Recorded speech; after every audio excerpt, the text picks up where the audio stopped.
Frères et sœurs, il y a bien de choses que nous pouvons faire avec notre intelligence, avec notre force, avec nos compétences, nos relations.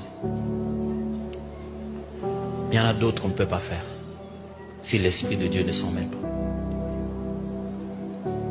Comme convaincre le cœur de quelqu'un à qui on a déjà expliqué plusieurs fois. Mais là, c'est bonne raison. Et tu sais qu'il est fort et têtu.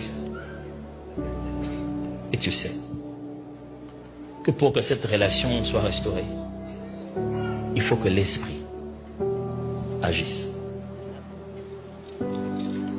Il faut que l'Esprit souffle sur notre relation.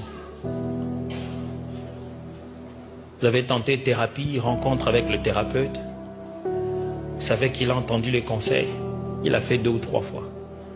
Vous savez que ce que vous avez perdu dans ce foyer, c'est l'esprit du mari que vous avez eu avant.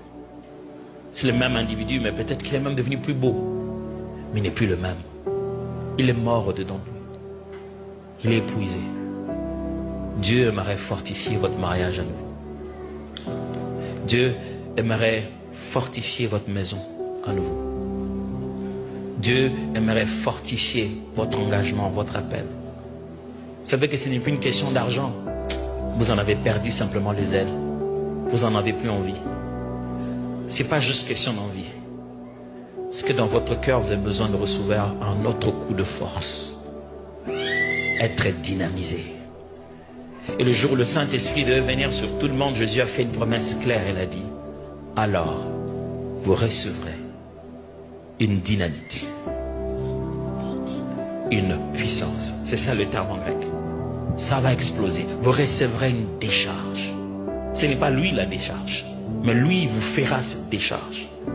Vous recevrez une décharge. Je prie ce matin qu'en sortant d'ici, vous soyez chargés à bloc comme jamais vous n'avez été.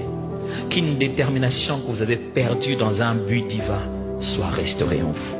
Ceux qui ont commencé à construire et ont arrêté de construire parce que quelqu'un les a juste fatigués, énervés, Dieu va vous redonner la joie, le plaisir, le fougue, la détermination, la voracité dont vous avez besoin pour finir tout ce que vous avez commencé.